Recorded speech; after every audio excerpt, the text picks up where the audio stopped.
From England, Mark E. Smith and Mark Riley. Thanks for coming in, fellas. It's not that easy at this time of the day, eh? And we'll get to the concert tour in a sec, but I've read things out of the UK, like you won the awards for songwriting, band, singer, etc. And I've also read over there that one fellow said that you are still angry and you're the last group in England to be still angry. Would you go along with that statement?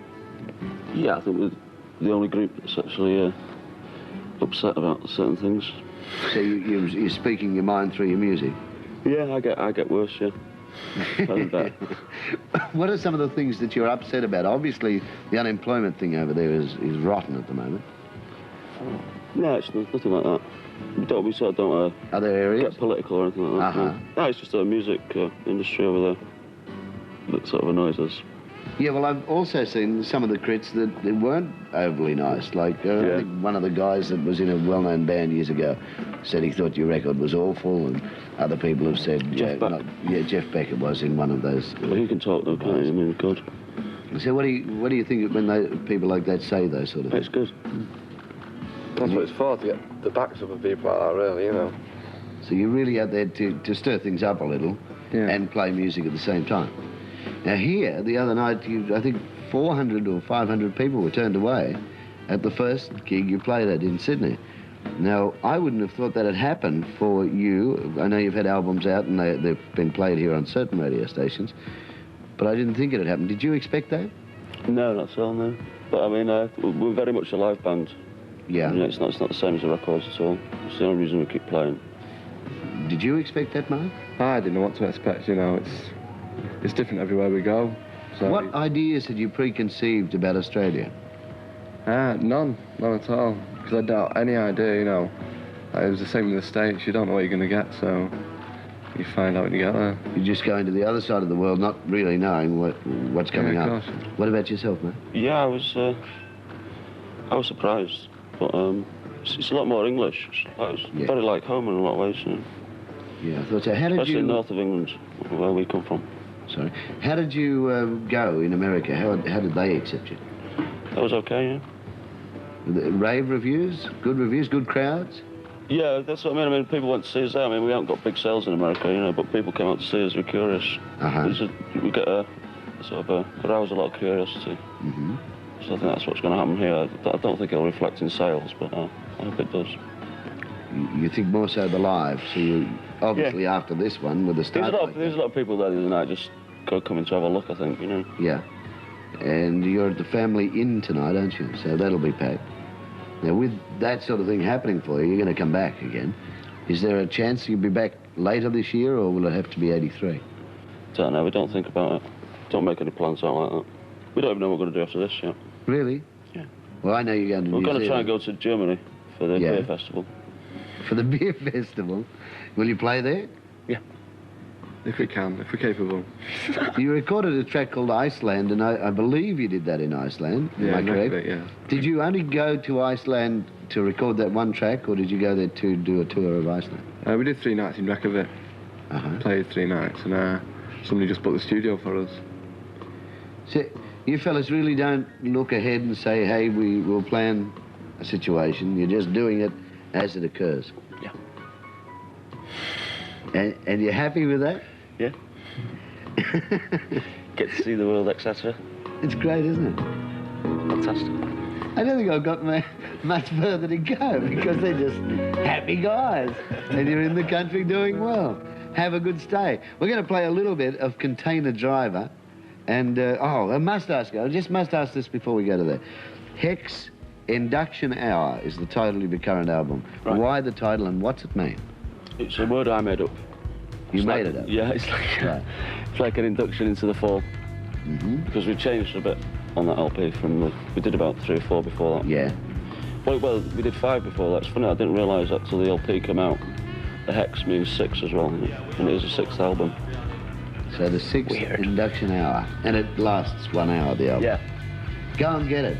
And if you can, catch them. What states do you know? Well, I mean, you don't know where you're going, so how would you know? I think they're doing the 3 states on the east.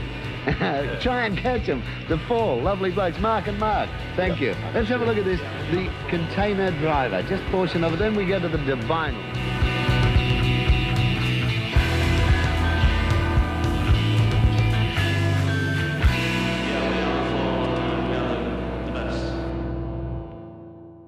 That's a pretty good quote. Just it's the hex. It's an induction into the fall. Yeah. When it says weird. Yeah. All right. So we just heard Mark Riley and Marky Smith.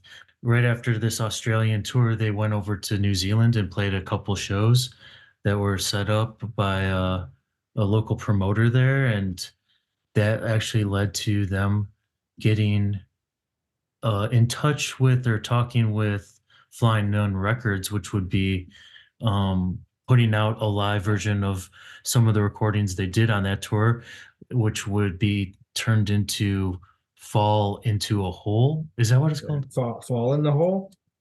Fall in the Hole. Fall in the Hole. Which we will get to, but today we have a nice little special treat because we're going to talk about this era and this tour specifically, this Australia into New Zealand tour, which is some of the most, I don't know, I think it's the most quality live performances. And we picked this one because for a number of reasons that we'll get into, but we're going to be listening to an August 1982 performance. So just after the interview we heard in Wellington, New Zealand.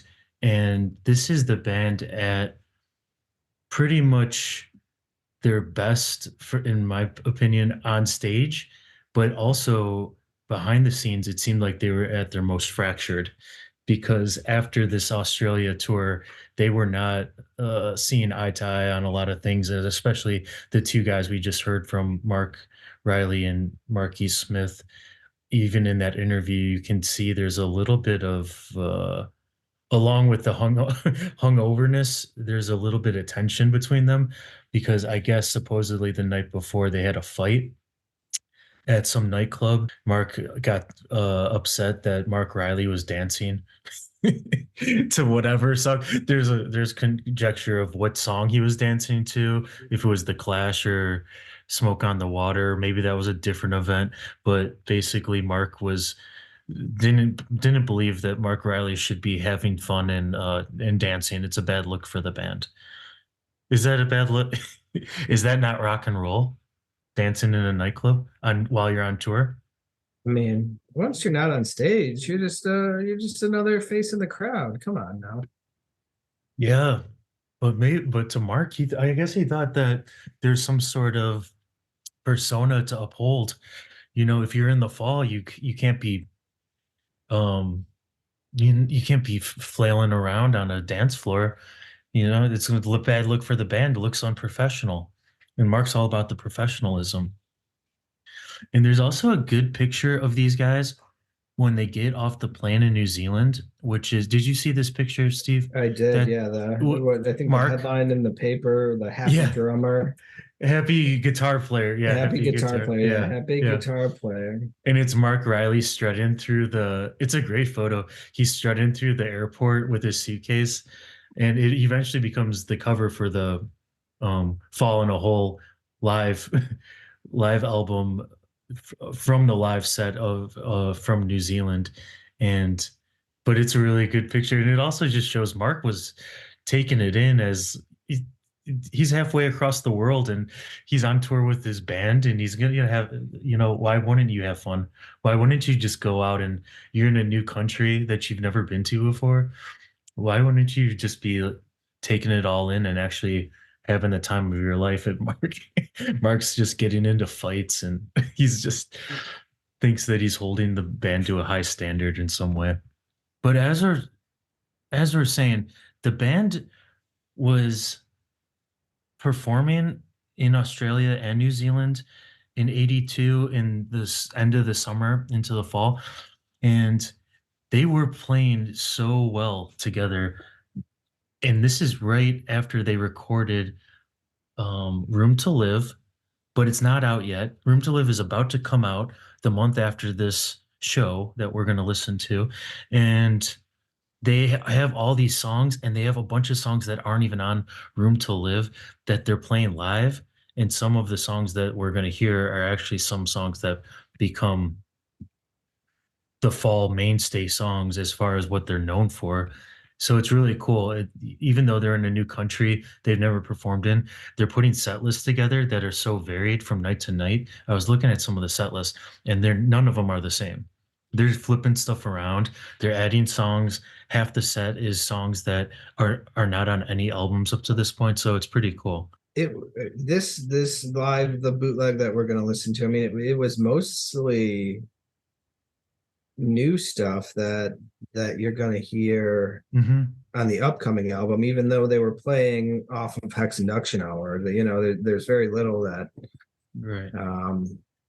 not very little, but a lot of new stuff that the people hadn't heard before, which is cool. Yeah. And it's not even, I mean, some of these songs aren't even going to come out till 83. I mean, it's not even like it's the next coming album. It gets a little interesting if you're going to a brand new country where you're not even sure what to expect. I think they had kind of had a blip in the local charts there, and they thought Right. maybe that they were going to have big fans. And reading into that, it was kind of like, well, the local charts there weren't exactly a large pool of people, so it could have been three buddies Yeah. buying the record that week that really bumped them up. But yeah, New Zealand's not a huge place, so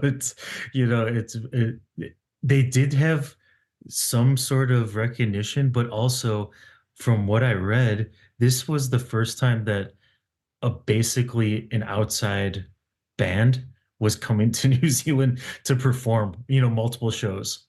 So this was, cutting edge as far as the people of New Zealand were concerned, as far as the band was concerned. This is new for everyone, the crowd and the band. And yeah, I think it's the Palm Cove Club in Bradford, New Zealand. So everybody's that's into this music at all is going to obviously want to get out there, right? check it out. And it's going to be on the only TV station in the, so you're gonna hear about it. And the band is performing or still touring Hex Induction Hour. That's the most recent album. So the I gotta assume that, that is the album that they put, and actually I've seen some posters, and that's the album they use on the posters for some of the shows. And this is an album that did well for them in the UK, and you have to assume some of that buzz got over there and at least got them to be welcomed. But at the same time, they're fighting each other in the band. There's a power struggle. The Everyone's getting fed up with each other as far as Mark's concerned. So of Mark's perspective, it seems like as the quote unquote leader of the band, he's getting upset with this band because he feels like they're getting they're falling back, they're resting on their laurels because they know these songs or they've been playing these songs. They're almost getting into some sort of what he would perceive as a laziness where they're just performing the song because it's so natural at this point. And Mark, that's as we both know, that's not something that he believes leads to creative and interesting things. So he starts pushing back on the band and demanding more from them, or demanding that they change things. And the band gets, they're getting upset because they feel like hired hands at this point instead of actually a cohesive band that is all where everyone's perspective is taken seriously. Respected. Yeah, I mean, so they're getting loose, they're enjoying themselves, they're used to playing the music, and that's yeah, if anything, they play disciplined, just play the same thing over and over while I sing. Like, don't wiggle your hips while I'm doing my thing out there. No guitar solos. But you can start to see the cracks in this. This is the start of the end of the relationship for Mark Riley and Marky Smith. But Mark Riley would continue on until I guess the start of '83. in the band, but this is the beginning of the end. But it's so cool as a time period for the fall because as much as you want to be like Mark, Marky Smith, you take it easy. You got a great band. Like you appreciate what you got. I gotta say, there's a method to his madness because this band is fucking killing it on this set. So let's get into this set. So Yeah. we're listening to this. We're gonna do a little listen along and play this in the background. And for our Patreon subscribers, you get access to, and if you're not already, jump on there, get the free membership or get the paid membership. You get a little extra access to a couple episodes every month. But you will also get a remastered version of this set that we remastered for you guys so that you can get the full fidelity. Now, the reason I was initially drawn to this set is this is the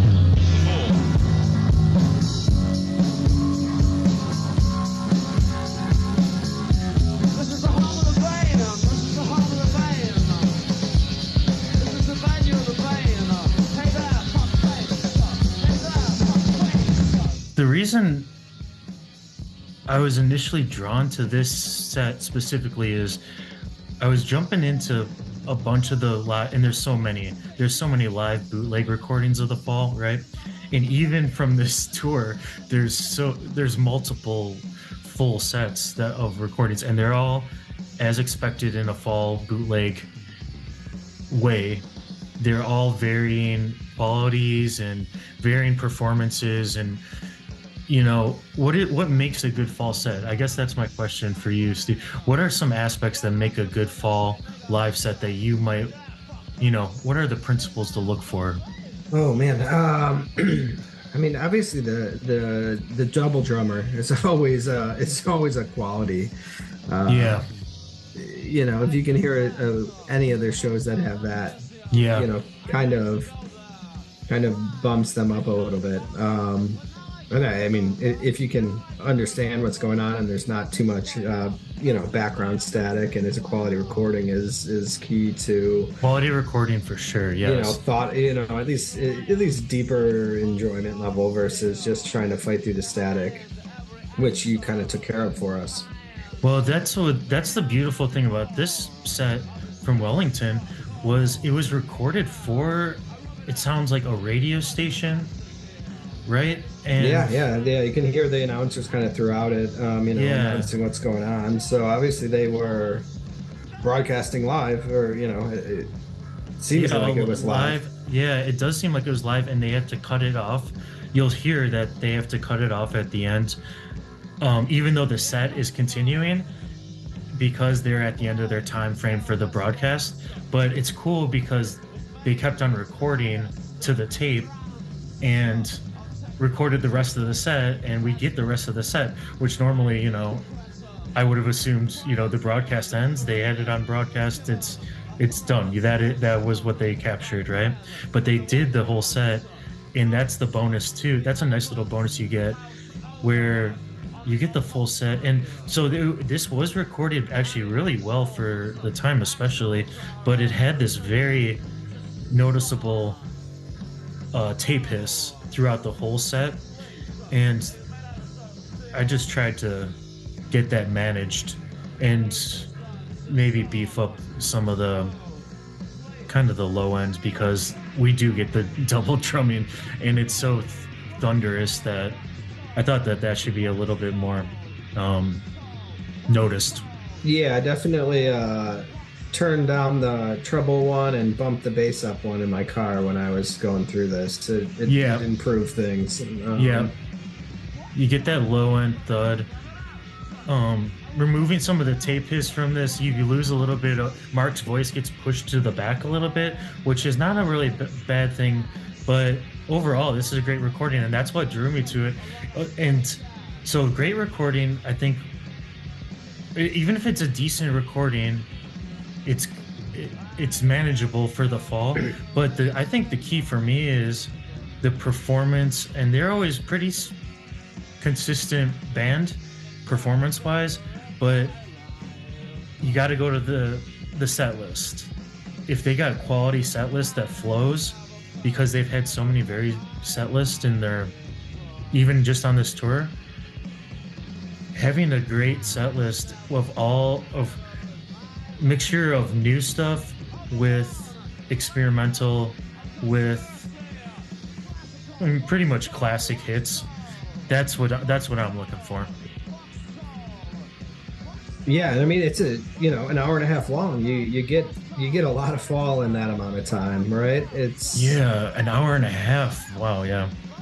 The band The Clean opened for them, and they reformed just for this set of concerts, which is awesome.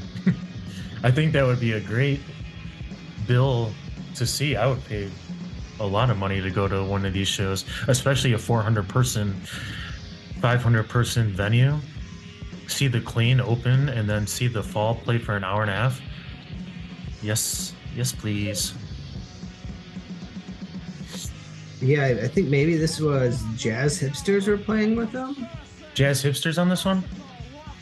I'm looking at a playbill for the month of January. So to start the set list, you get the classical, which is undeniably one of the best fall songs ever recorded. And then you go into, as we've discussed, one of my favorite songs, A Hard Life in the Country, which slows it down immediately from such an up-paced, high pressure, high intensity kickoff track.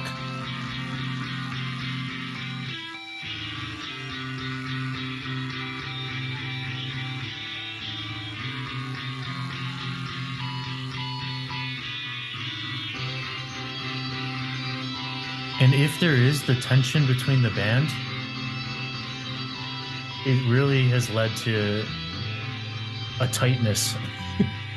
Because I mean, they're all just playing for their last meal, right? Like nobody wants to screw up or piss anybody off or do anything. They're just like, all right, maybe that was it. Stick to what we're doing, and we'll do it as best we can, and nobody will walk out of here with fucking anger. Yeah, maybe that is what it is like everyone is just like straight ahead, like looking down the line and saying, it's not going to be me today. I'm going to make sure that I do everything right so that everyone else can just get off my back, leave me alone. Even Mark, he was always talking about how he would switch up the set list on right before the show, just based on what he could think is a challenge or to get the band out of their comfort zone. So there is that dynamic of them pushing each other around. And I'm sure the band was also like, fuck this, I'm gonna play extra loud or something, they're gonna change it up. even in the vein of maybe like this may not work out. I better polish my chops here and put on a good show so that the next band can appreciate me a little bit more. Yep. And speaking of the classical, because the classical is such a good song, I found this good quote in a couple of these in one of these interviews that Mark did, New Zealand Press, and they asked him, "Is The Fall the last garage band in town?" And he says, "No, although it would be very cozy for us, I think a lot of our stuff is serious, contemporary classical." You think contemporary classical? Okay. Yeah. You think he's onto something in there? No. Maybe. I don't want to go against Mark, but I don't know. I don't know what way he's using that word classical, but the contemporary for sure, but contemporary classical, maybe if he means it in, it's like gonna be an everlasting thing, then for sure. There's another good quote I want to find where, okay, he's talking about the band. I don't encourage them to practice all the time. I don't think it's good for them. A bloody guitar is a guitar. It's like a piece of wood. I think you should get more interesting things from applying it and looking at it differently each time. I like that too. That's coming from a non-musician, but I like that. Say, I like that perspective. don't try to outdo yourself. It's probably the way he thought about a pen and paper, you know. Every time I pick it up, I'm going to try to do something different with it. I'm not going to play the same, you know, like a musician would play the same scales. I'm going to pick it up and I'm going to try to get something, go to a different place, get something different, more varied, flip it on its head. It's like a piece of wood is great though. It's like a piece of wood. It's nothing serious. Also, I think on this tour, Carl Burns started to play different instruments because we got to remember this is right after Mark and he did a majority of the recording, not a majority, but half of the Room to Live album, right? Recording just them two in the studio with a couple extra collaborators here and there. But this is a point where Carl is being asked or also interested in getting out from behind the drum set and letting Paul Hanley hold down the drums, and then Carl will be playing various other instruments to fill in the sound and even playing guitar.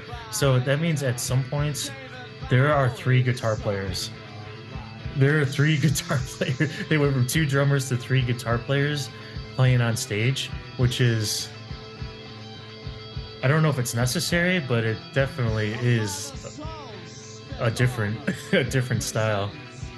Yeah, I mean that's a lot. I mean, and I guess you never know who's all playing at once, but yeah, that's a lot for them when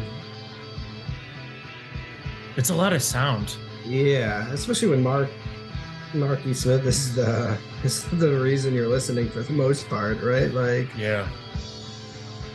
Yep.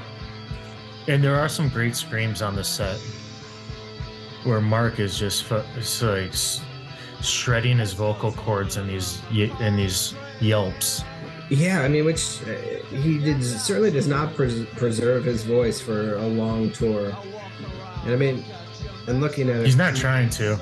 No, he doesn't. There's no holding back. Don't practice. Don't. It's okay. Just do what you do. No. And this is still the era where he is going consistent vocal performance. There's not any kind of, you know, there's no muffling of his words. He's definitely delivering all of the lyrics and also switching up lines, as we've talked about before.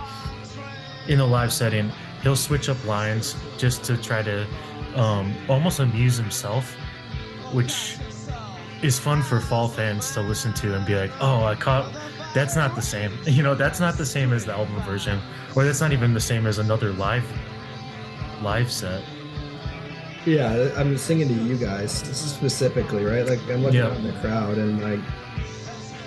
Yep. There's I can't remember the line.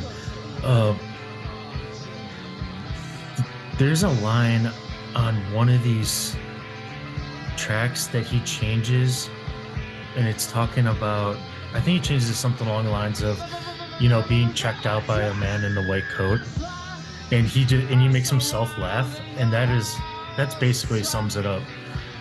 He's really just trying to switch it up for himself, or if the band member catches it that's, you know, playing next to him, or they catch it, then that's what it's about.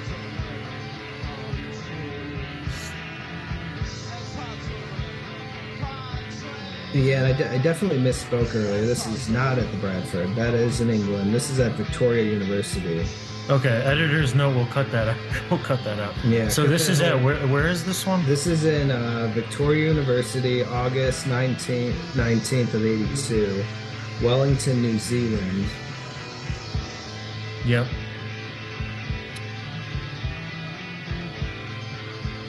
And I couldn't find a show poster for this one, and there's a lot of show posters from this tour. But I was also wondering what the venue was looking like.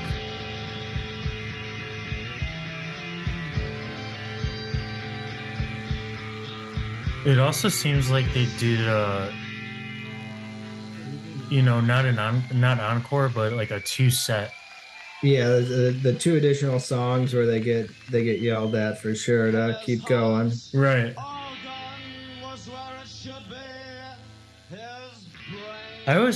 Encore is such a pain in the ass, and it's so ridiculous that you have to leave and come back.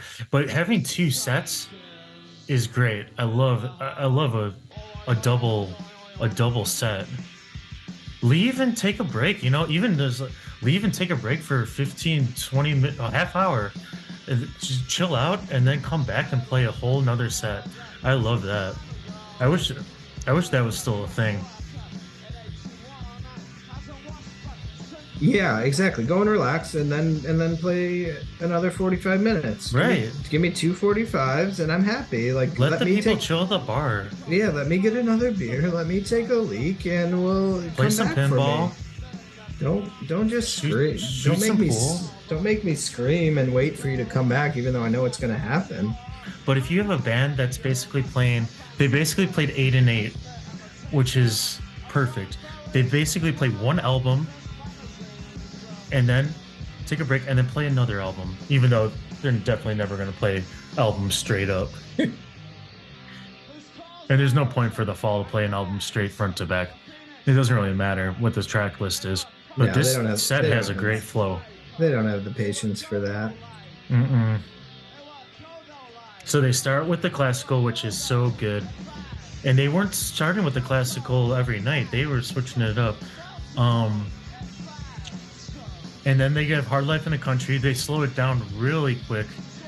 And then Marquee Cha Cha, which is kind of getting the crowd to moving. Yeah, I like this recording too, because you can definitely hear the crowd getting into it. On the bootleg, you get to enjoy what they're enjoying, right?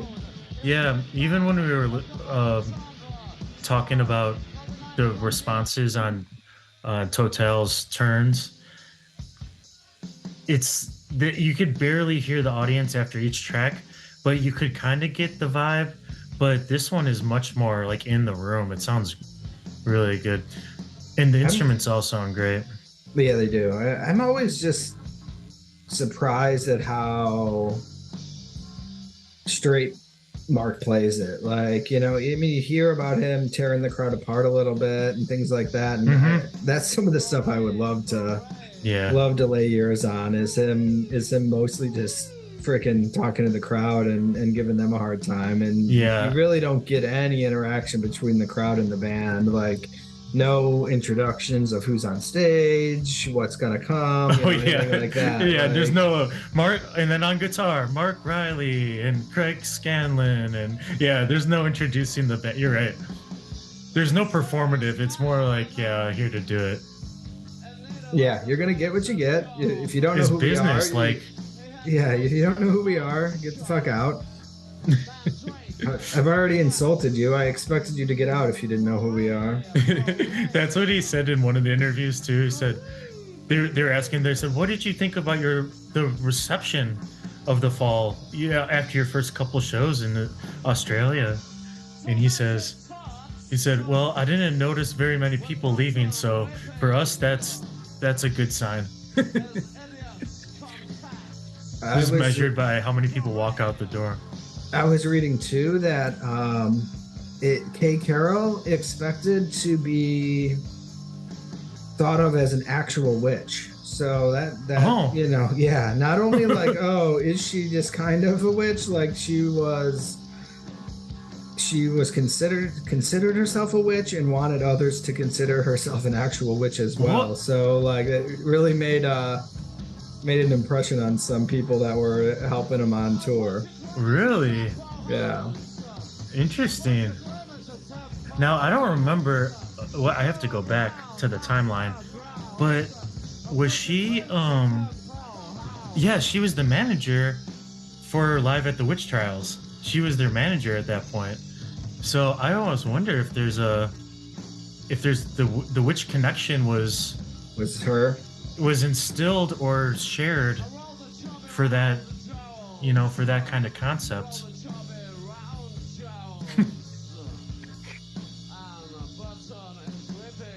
That had to be kind of freaky for the people, the roadies and the people helping them out. That are like, these guys, these guys are already pale British people that are coming to Australia and New Zealand. And even Mark in that interview, even on that show, he's looking like so extra pale. He's usually pale, but extra pale and extra hungover because it's so early. He's not used to that they do kind of look like vampires. I mean, Mark Riley looks like an accountant kind of in that with his sweater vest, but Mark does look like he's got some vampiric with that big forehead. Yeah, he doesn't seem like he likes to see the early morning sun. No, he is not used to that bright light, especially that bright southern light. He's used to that northern diffused light. And I guess I'm not understanding it completely because this is August, so this is their winter time. But I was reading about when they were filming the Fall in a Hole. They said it was basically filming in a hell sauna. So I guess maybe just the inside. Like they're like, you can't really tell, but it was a hell sauna in here while we recorded. Well, you got to imagine for them, even though that's the Australian winter, I mean, the sun is. I'm just assuming the sun's still always out. Well, yeah, compared to England, for sure. Yeah, the sun is just always out, and it's like, it's like Texas. It's a winter time, but that sun is out every day. You're not getting away from it. And the sauna, it's a packed room. Maybe they got that packed room, sweaty, sold out vibe. Yeah, we'll get into Fall in a Hole. Released by Flying Nun. And then... Yeah, I was going to say, Fall in the Hole. I'm reading here that Carl Burns punched Chris, the guy that was helping them set this all up. He punched him in the face when he came to pick him up. When he came to pick him up? Yeah, he came to pick him up at the airport and he punched him in the face. Oh, man. I wonder what that was about. Like, he didn't get him the drum kit he wanted. He didn't get it the back line drum kit. After the ride from the airport to the house, he punched him when they got out. Well, he's smart. He's smart to do it at the end of the ride, not the beginning of the ride. He might be walking to town. I guess Carl was also known as the in-between guy, where he was Mark E. Smith's good buddy, but he was also, a part of the band. So he kind of go in between the two parties and try to, make sure things were, try to make him copacetic, but at the same time, the band was like, I know he's just, he's being all buddy with us, but I know he's going to Mark right after this and just talking shit about us. They're just talking shit about all of us.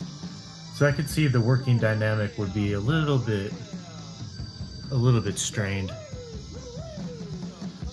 Yeah, here's this good quote from this article. It says, Kay Carroll had the kind of personality you could imagine being an asset working in an old-fashioned mental institution, which she did. But her expectation of being seriously accepted as a witch struck me as remarkably crazed. Wow.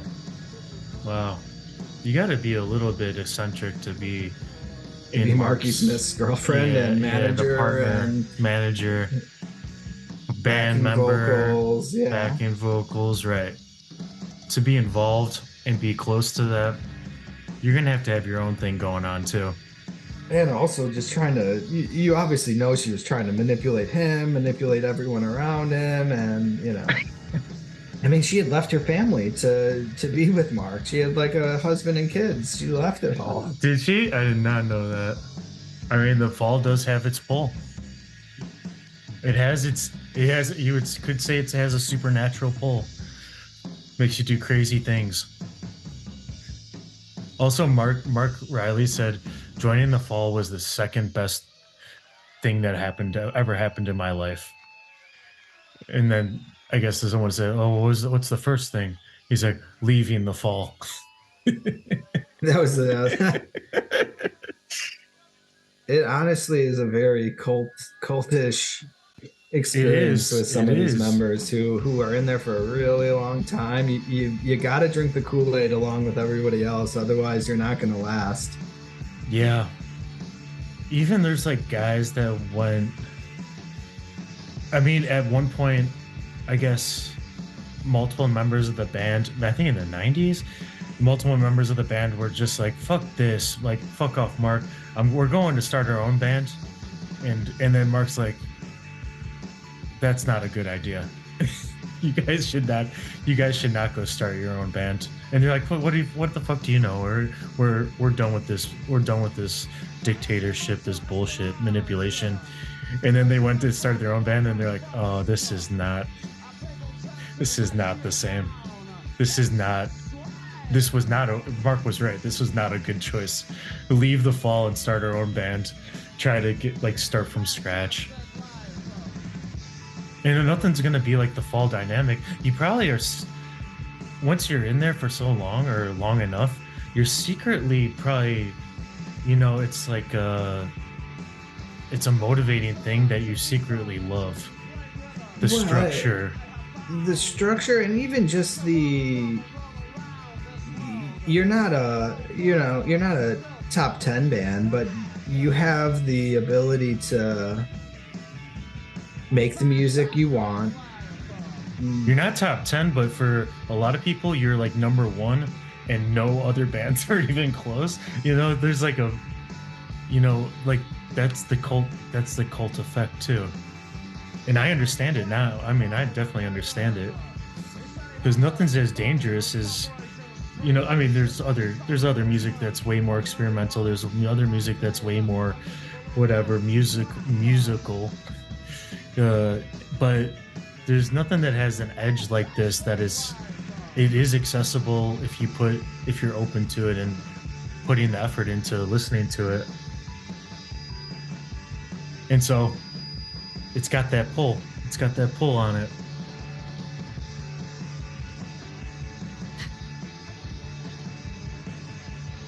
And and here we got Tempo House playing.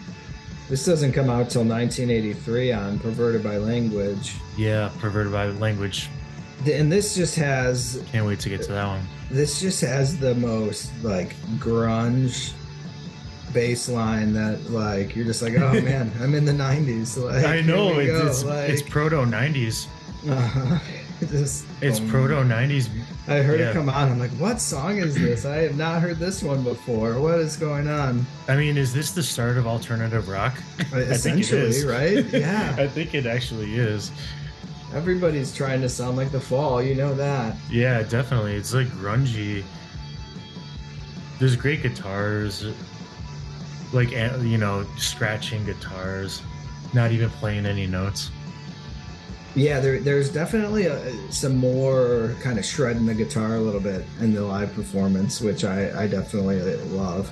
Yeah, they go outside of the box more. No, this is a great version of Fantastic Life.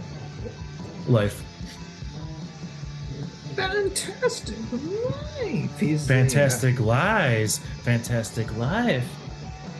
Yeah, if you go on to the We Are the Fall podcast YouTube, you can stream this full set, and you get a couple of the photos thrown in there of them that we were talking about, of them arriving at the New Zealand airport and international airport, and you get Mark Riley looking so ready to start his vacation.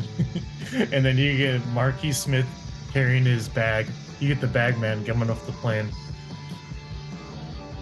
It would be great if he was just traveling with the convenience store bags, 5 plastic bags filled with his clothes, books. What does he need a bag for? I mean, a couple, sheets, a couple ciders. couple ciders, a bunch of loose leaf paper. Loose leaf paper. He's gonna probably bring. A shave kit. Definitely got to be clean shaven. Probably a bunch of probably 2 to 3 cartons of cigarettes just in case they don't have the kind he likes. Yeah, definitely gonna have the smoke. Oh, you can get those at duty free though. Yeah, but you don't know. They're not it's not English tobacco. He wants the Viceroy. Viceroy, is that his brand of choice? No, but that is Australian. Actually, I don't know what his brand is. I wonder what his brand of choice was. Probably varied. I'm guessing when he was in America. What do you think? Marlboro Red? Marlboro Reds? I don't know. You might have gone. I mean, you might have gone lights just to keep that screeching. Yeah. I think he was going whatever showed up in the green room. Whatever came with the bottle of champagne, he may or may not have shared. We should do an episode where we just look at the fashion styles of the fall throughout the years. I think that would be fun. Because they had some wild... if you saw any of these guys at multiple points, time points in the fall timeline, and you just pick them out and put them in a random lineup, it's going to be a hard decision to tell me which of these people are band member in a band, well-regarded art rock band, and which of these people are just regular people from the street. Because their style was not it was not your typical rock and roll. It was kind of, I don't know, it was working class, but it also had a weird element of, there was some sort of weird flash to it. Because Mark would have like a bracelet. He would have, little flares, before he got into just wearing the suit, which is classic. Just wearing the white dress shirt, black suit, no tie. That's classic. But he was wearing vests, sweaters. I mean, just super big English, collars. Right? Just a super English style. Yeah, very English. The long leather jackets. I can't find Mark's cigarette brand, but I did read that he doesn't smoke pot because of the hippies, but he did drop acid before he ever smoked his first cigarette. That makes sense. So he liked the psychedelics, but he didn't like hippie weed. He didn't. And he didn't like ecstasy either. He said he did ecstasy, and as Mark said, it was fucking horrible. Makes you fall in love with people. I couldn't keep my hands off Shane McGowan.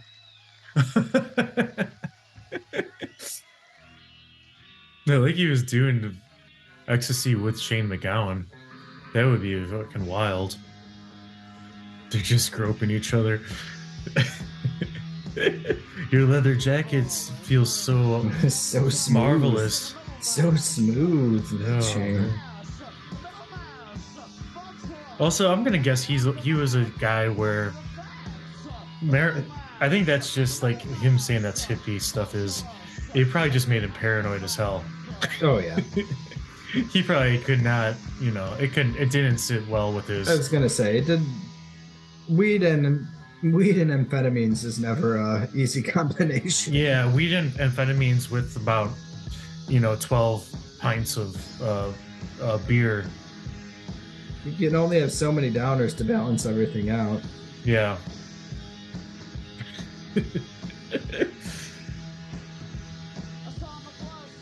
Yeah, I also just don't picture him smoking a joint or, hitting the bong. I just do not see that. No, putting on the old gas mask. Ew. But mind expansion, for sure.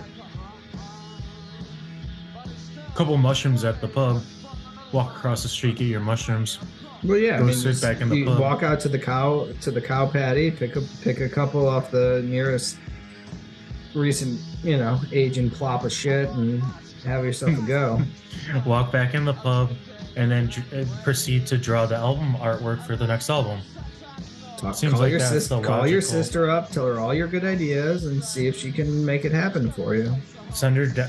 Have her come down to the pub, pick up the sketch, and in 24 hours the cover is done. The crowd is loving this though.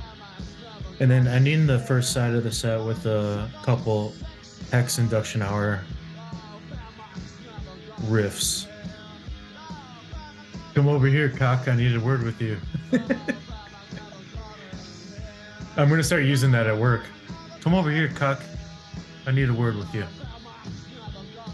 So who would be a good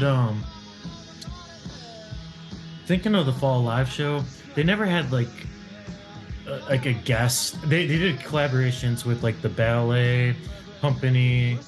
We'll get into that too.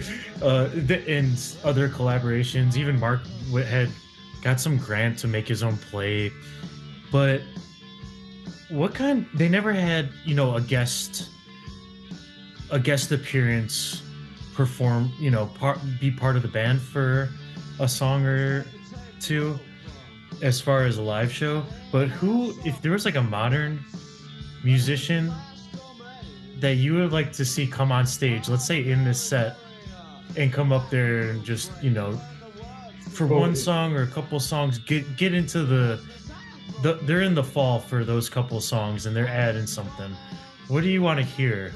Who do you want to come out there? Who do I want to open for the fall and then come on for open up. Yeah, I like that. To open for the fall and then to come up on stage. Yeah, exactly. Yes, that's perfect.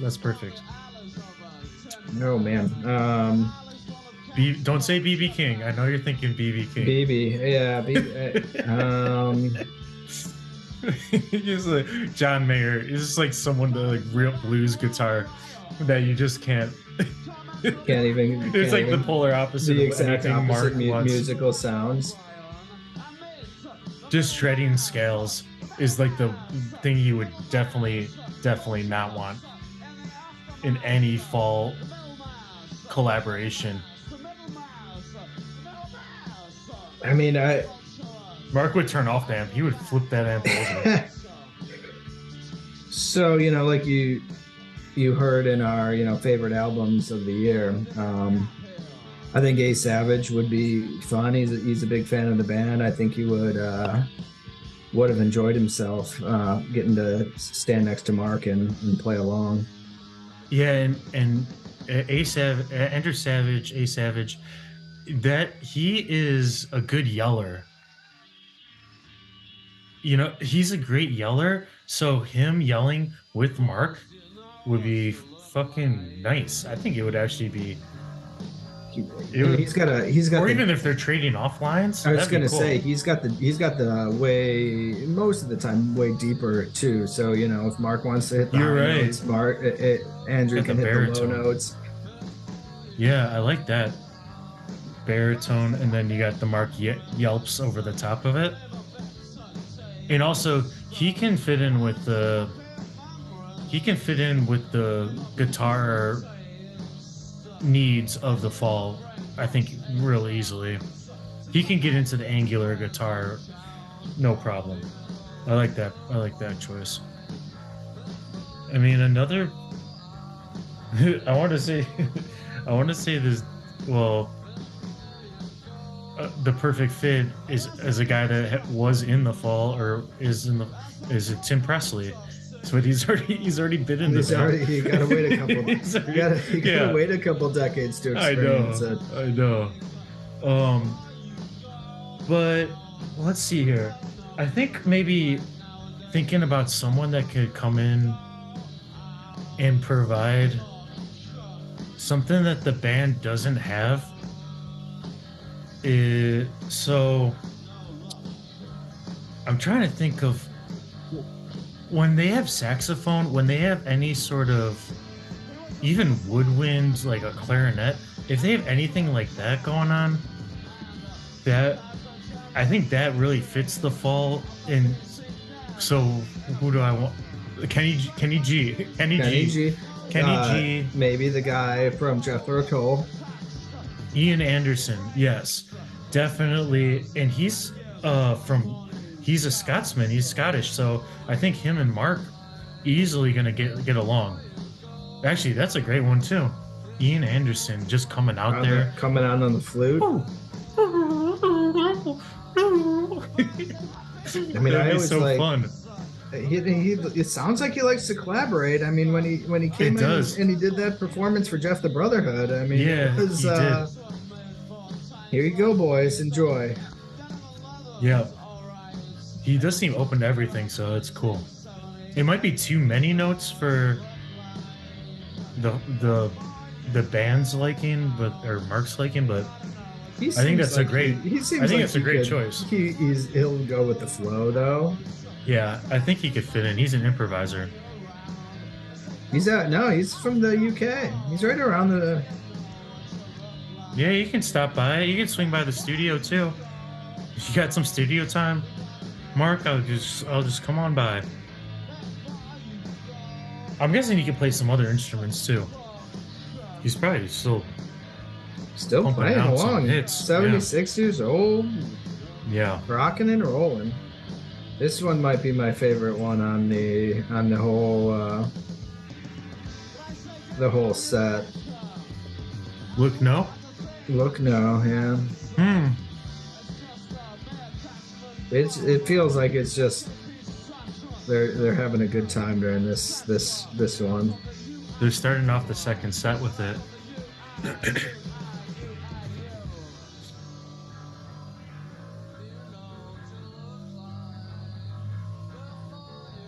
Yeah, it is always fun when they get the backing vocals call and response. It also sounds like he's so bored. I'm guessing it's Mark Riley doing the backing vocals, but it just sounds like he's so bored doing it intentionally, like it's like a performance of boredness. Yeah, yeah, when you think about the thought or meaning behind the song, you're like, oh yeah. Yeah, that's supposed to be like cutting and demeaning or whatever.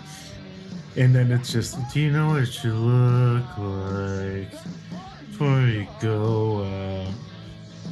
This is almost a depressed state. That's even a third option we didn't even talk about, like the depressed state of asking a question of yourself like that. Did you even think about it, you dumb loser? Do you even care? Do you even care? No one's even thinking about you. Yeah.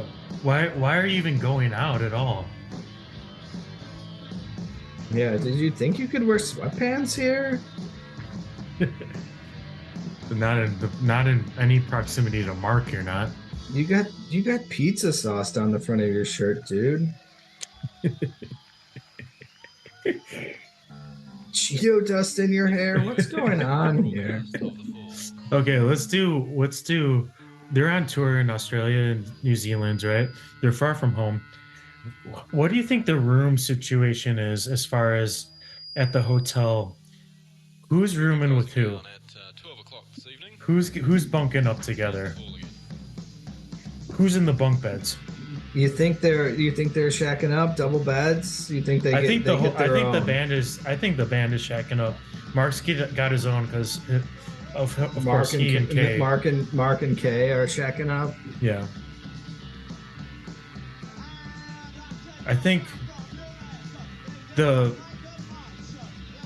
I know Steve Hanley and Mark Riley were good mates, but I don't think you put the two drummers together. I think you don't think the brothers. I think brothers. Brothers? Yeah, brothers. Yeah, the brothers. Yeah, brothers together, probably, right? Yeah.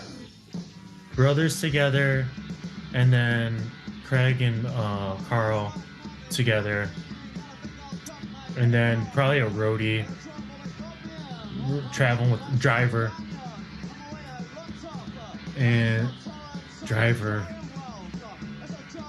Driver and sound man. Where were they? Where was the party room? Is the question. Where's the party? Where's the party room? Whose room do they party go room. in to finish the night? It kind of sounded like Carl was party man. So I'm gonna say Carl. Whatever room Carl's in. Seemed kind of like wild character. Also, I guess he was known for not like breaking down his drum kit at the end of the sets, and so Paul Hanley would have to break down his gear and like move it out. He would just be gone. Just trying to. I don't know. I would probably make the 19-year-old break down my drum set if I was. I probably would too, but also at the same time, you got to be professional for, just do the basics at least. Get the snare, off there. Well, you kind of just want your shit to not get fucked up, I guess, right? It's all rental drums, so yeah. I guess you just. Who knows if they even traveled with the same kit, right? Maybe it was just whatever was whatever they had at each show. Yeah. And it's interesting, the drum setup, because if you have two drummers,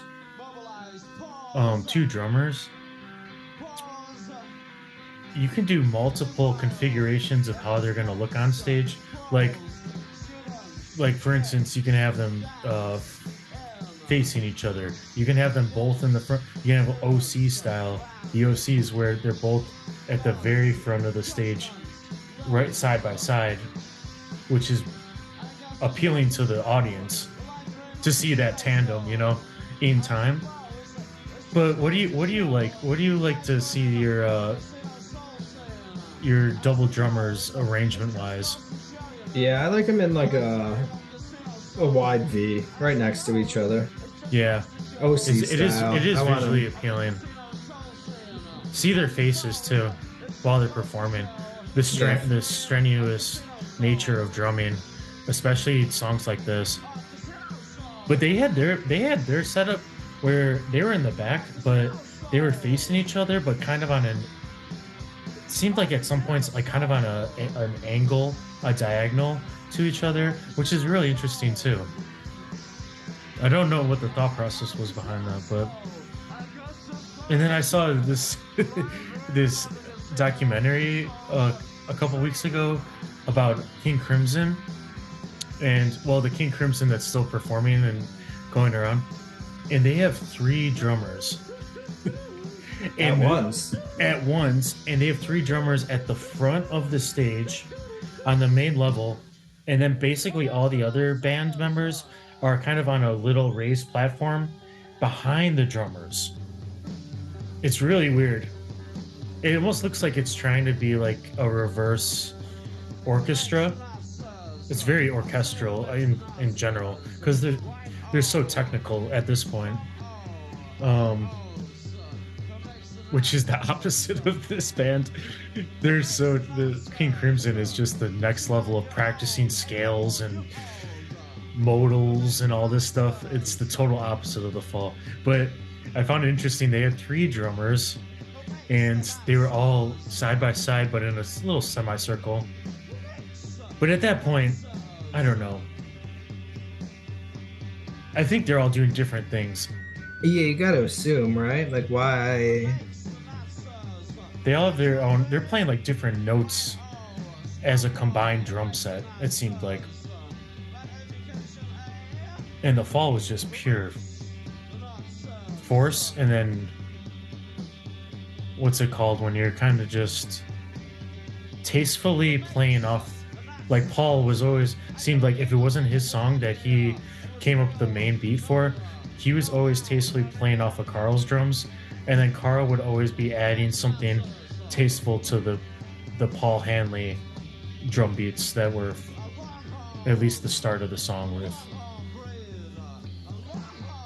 Yeah, these King Crimson drum kits are like. You're looking it up? I'm looking at the photos. Yeah, I gotta see it. I mean, they are like they are like 36-piece kits too. It is not. I know just, they each have their own setup. Yeah, like full on, like too many pieces already, and yet there's 3 of them. It was wild. It was wild to see it. And they practice for like whatever they say, like 12 hours a day. The practice all day. It's just a piece of wood. Just set it down. That's what it is. That's what Margaret is. It's just a piece of calf skin tightened over a drum barrel. That's all it is. A metal container. It could be me and your grandma on the bongos, and it would sound fine. I tell him not to practice. That is the best line. I tell him not to practice. I think it does no good. Don't practice too much. Makes them worse. Practicing makes you worse. Stop thinking about it so much. Don't try to outshine me.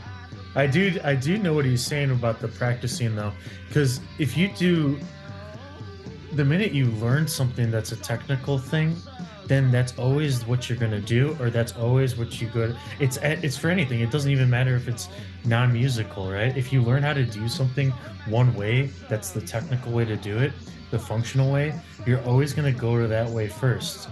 Why? Because it's easy, because it gets the job done. And that's the opposite of what Mark wants, and that's the opposite of the fall ethos, which is just like every time you pick it up, you try to do something different. Every time he picks up the microphone, he tries to do something different. He tries to hold on to it differently. He tries to muffle it. If he's heard your guitar tone before, he's gonna go over to your amp and turn your dials until it sounds like something that he hasn't heard. That's fun. That's the way you stay innovative, even just in sound. Yeah, and like you said in that interview we listened to, like they're a live band. That's what he wanted. That's right? what he said. It was this is performance art. It's not necessarily. He's not making it for the labels and the artists, and certainly wants the money that's going to come from it. But he's not. He would prefer more money, but he also. It seems like he really just wanted recognition for what he was doing. He always thought he was getting slighted, which fair enough, you know. When he sees all these other bands on the same label getting more press or support from the label or anything, especially with his mindset, of course he's gonna say, just give me what I deserve, which is probably a lot.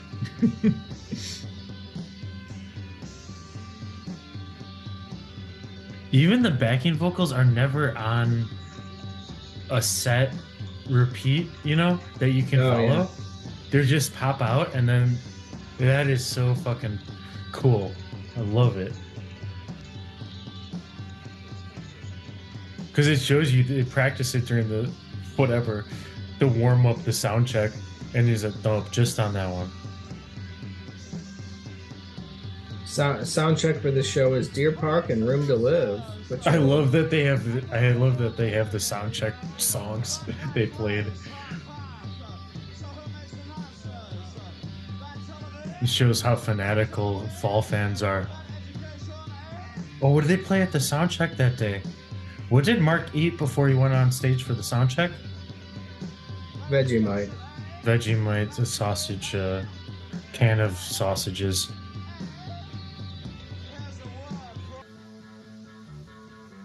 And I Feel Voxish, another Perverted by Language song. Yeah. A little preview. Yeah, the guitar on that. Mm-hmm.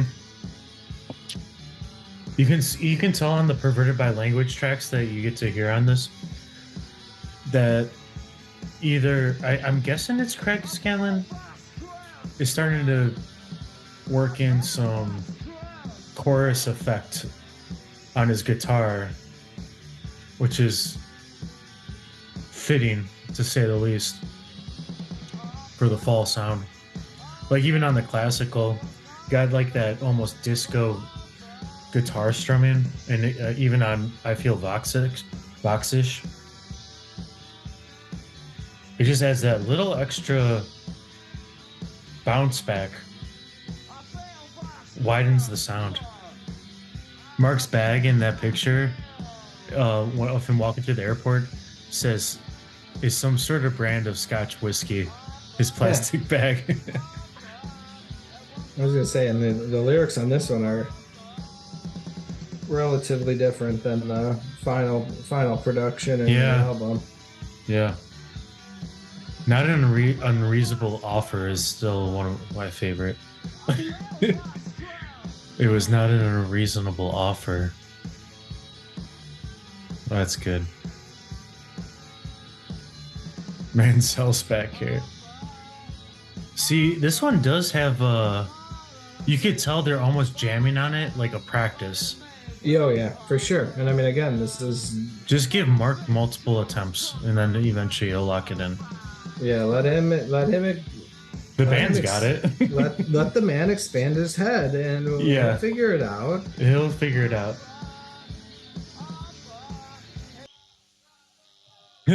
There's some theory that this song is, or at least part of the song has this JFK association.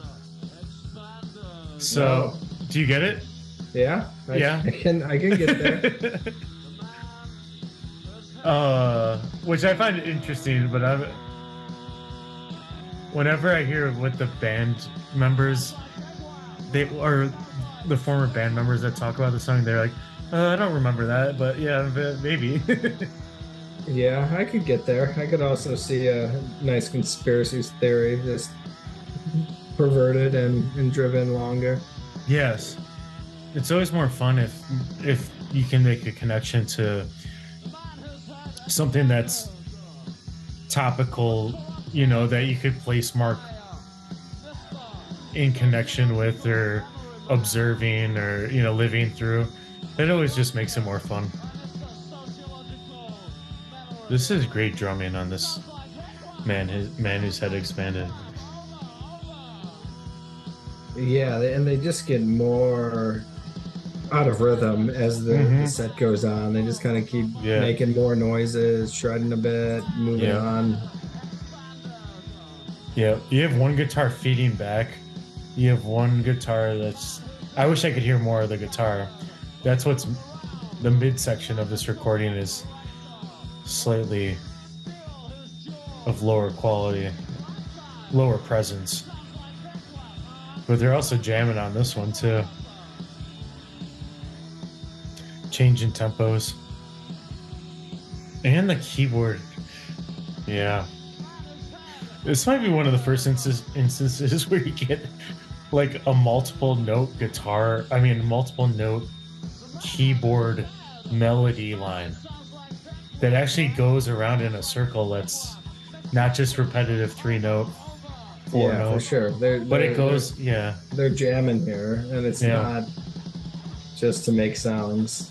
Yeah, there's actually multiple sections. It's like going up a staircase. It's like stepping upward every time.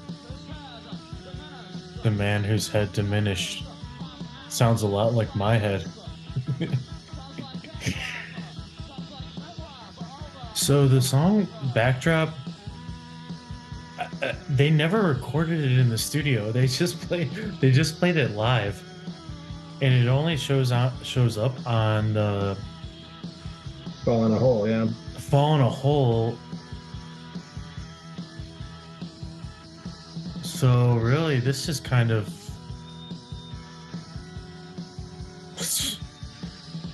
they were like, okay, that's what it is, a live song. And that's the end of the set here. It's a couple minutes to midnight, and we can no longer offer you guys any more information. I'm sorry, but we wish we could stay here and finish off this lovely evening. It would be great if it just was like, oh, we're signing off now, see you later, and they just left the transmitter on and it was like, went back into it. Little bonus. You put your radio under your pillow, so your parents can't hear, and you just listen to the rest of the set.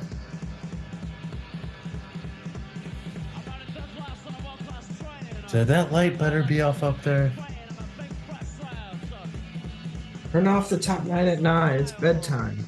Top 9 at 9, yeah. But I gotta see who's number one in the alternative charts. Billy Corgan again. Billy Corgan again. Hometown hero. Hometown weirdo.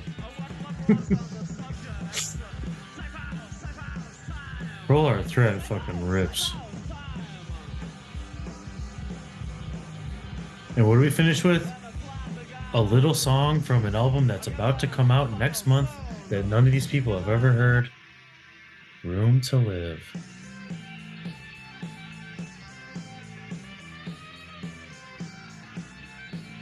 It's fun to hear the guitar replace the saxophone on the album version. Yeah. This one, in this version, when he says, what does he say, Moody Blues cassette on the dashboard in the album version, he says, in this version, he says, Duran Duran cassette and a Moody Blues cassette on the dashboard. Throw in some topical Duran Duran, top of the charts. A standing ovation given by the crowd in Wellington, New Zealand on August 19th, 1982. Great set by The Fall. Oh, and as the bar is... Oh, I hear that sound from the bar, so it's not last call. I think we got time to put in one order.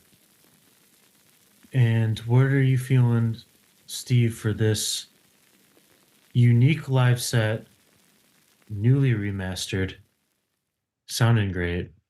Been excited, they're not gonna, you might never get to hear them again live, so I probably have true. I probably have four beers to warm up for the set, and probably another 2 for the first half, and I'm gonna push it to 3 for the second. I might not want to leave the stage, but I do want to rank this high because I do enjoy the second half a little bit more than the first. So I'm probably gonna chase that third beer. I'm gonna go with a 9 pints. 9 pints, I love it. 9 pints for the evening. Not all. Maybe not all in the hour and a half set, but a little warm up. Yes. You're ready. Yes, definitely. I like that. I like that a lot. I think I'm going with I think there's 8 songs per side of the set. I'm going with a perfect 8 pints. And you could decide if you want to, double that to cover both sets. But I think 8 pints, solid pints of New Zealand quality lager. Okay, I was gonna say, you're gonna drink the Foster's Big Boy cans? Yes, Foster's big boys. The oil cans. Oil can. I might sit on one while I watch it because might get kind of tired. It's an hour and a half set. I might have to sit down on one. Yeah, and Marquis Cha-Cha is long over. You probably want to rest after all the moshing you did during that. Yes, and I'm going to assume that I probably took the short flight over to Australia when they were playing at the start of the tour, and I'm going to say I saw them a couple times. So I'm going to say, but this set really has the tightness, the flow, the just the way it starts, it just never lets up. There's no tracks I'm skipping.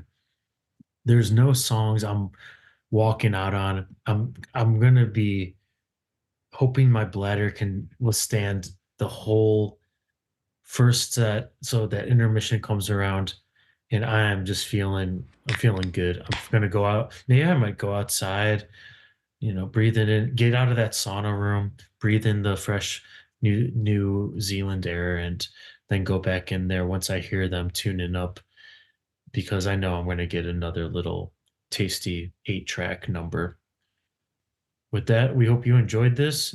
We hope you enjoyed this hand-selected set from the fall. And we got some more live.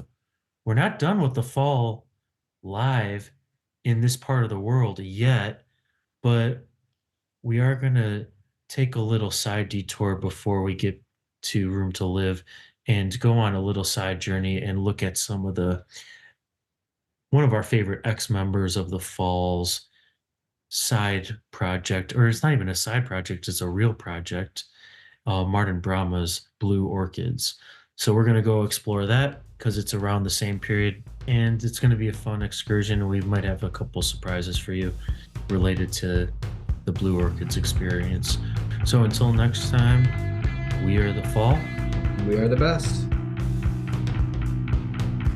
Later, mate. See you later, mate. Yeah, we